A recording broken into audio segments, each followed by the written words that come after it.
Ségolène Royal veut supprimer l'écotaxe, Pierre Gattaz veut instaurer un SMIC jeune et Manuel Valls planche sur les économies qu'il doit faire et qu'il doit présenter à Bruxelles pour qu'en 2015, la France revienne avec un déficit qui soit inférieur à 3% de son PIB. Une tâche pas facile. On va en parler ce matin avec François de Rugy, le député Europe Écologie Les Verts.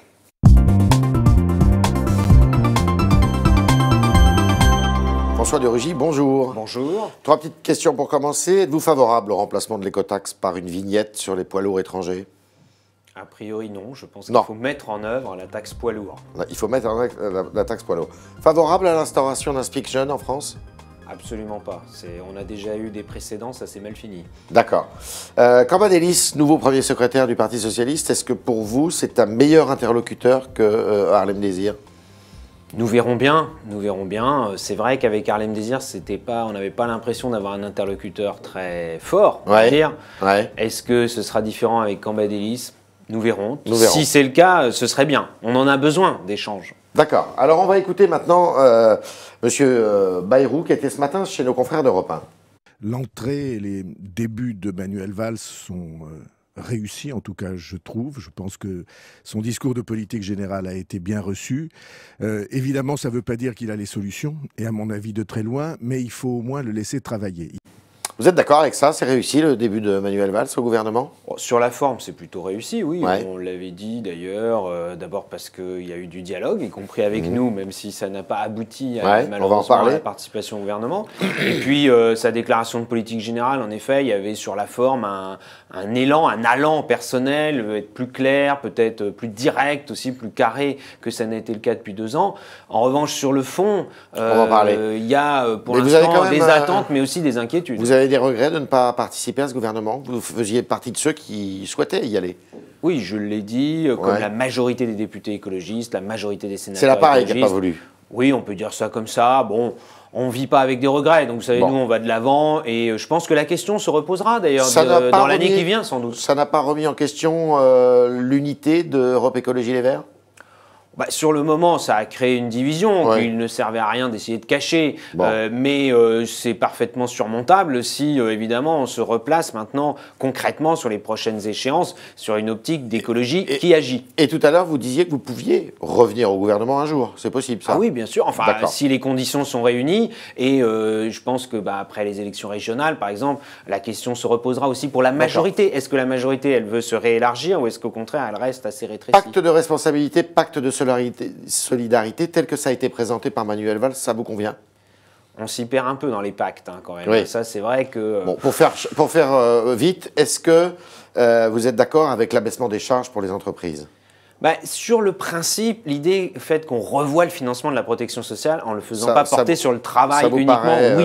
Mais je dois vous dire que cette partie-là de son discours de politique générale, ce n'est pas la partie qui nous a le plus convaincus. Alors c'est quoi, là? Parce que nous aurions préféré une mesure claire, lisible, simple. Le crédit d'impôt compétitivité emploi, il n'a pas été, je dirais, il n'a pas rempli, on voit bien ses objectifs. Simple et limpide. C'est ce que d'ailleurs le président de la République avait dit le 14 janvier, c'est-à-dire la suppression des cotisations familiales qui... bien sûr, il ne s'agit pas de supprimer les prestations familiales, mais les prestations familiales, il faut les financer par la solidarité nationale, donc par le budget de l'État, ça c'était logique, plutôt que par les cotisations sur l'emploi. Et la baisse des cotisations, justement, des salariés, ça vous paraît judicieux? Ça, c'est au titre du pacte de solidarité? C'est un petit geste, et c'est toujours un petit geste bienvenu qui va dans le bon sens. Parce que c'est vrai que pour l'instant, les salariés, ils n'avaient eu aucun signe depuis 2 ans.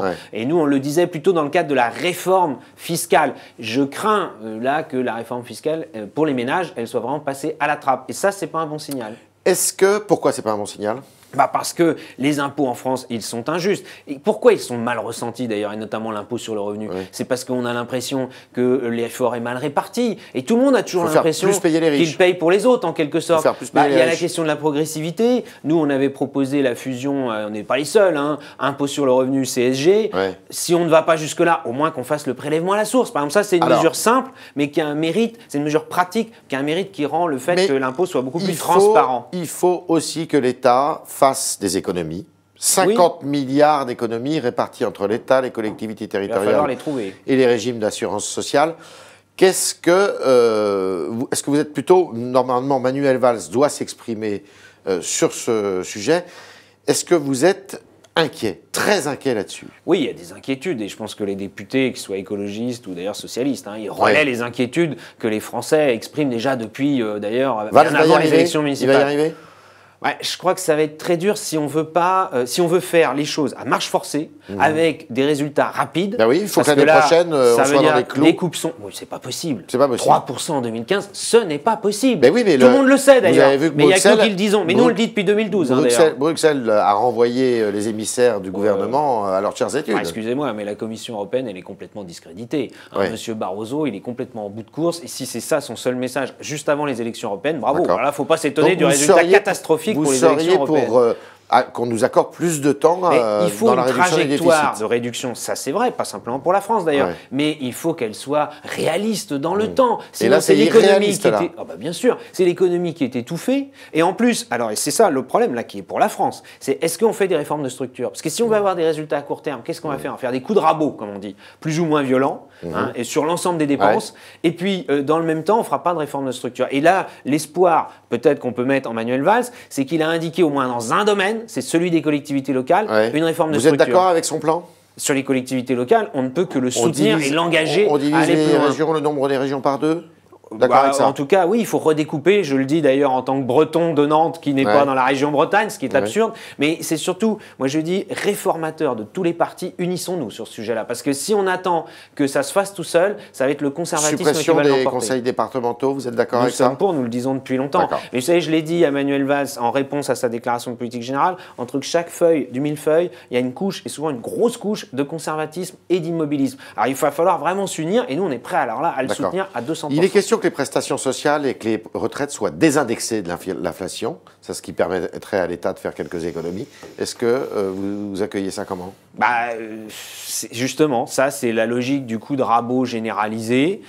Désindexé, c'est pour pas dire baisser, mais dans le temps, ça peut amener finalement à une espèce de baisse, en tout cas du pouvoir d'achat des retraités, faute de faire des réformes plus structurelles. Est-ce que vous allez voter le collectif budgétaire qui a été annoncé par Manuel Valls dans ces conditions? On s'y perd un peu parce qu'il y a un plan de stabilité des finances publiques qui devrait normalement passer à l'Assemblée le 29 avril avant d'être transmis à la Commission européenne le 30.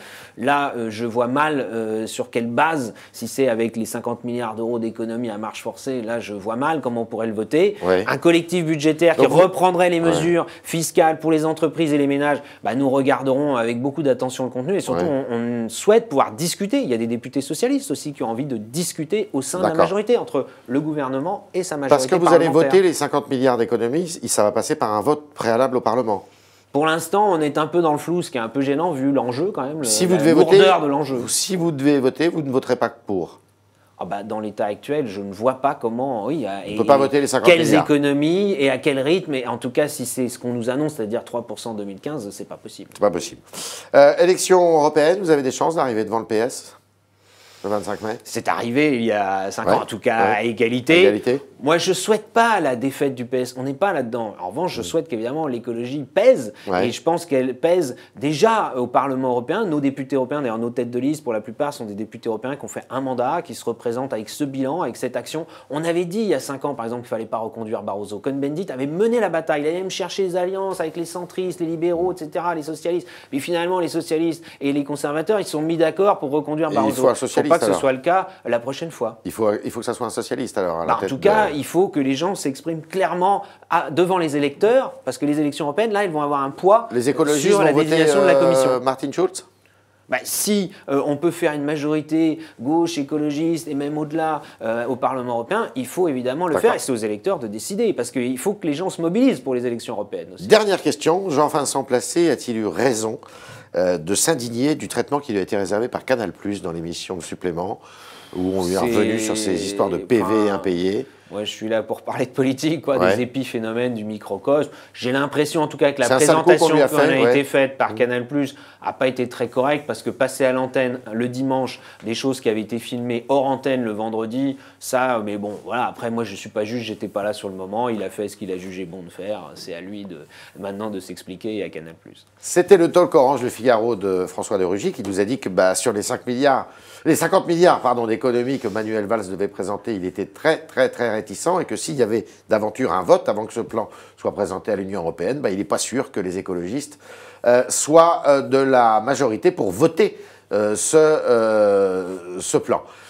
Par ailleurs, les Européennes sont là et ils espèrent bien faire entendre leur voix et d'avoir un score au moins aussi fort qu'il y a 5 ans à cette même occasion. Merci François de Rugy. Merci.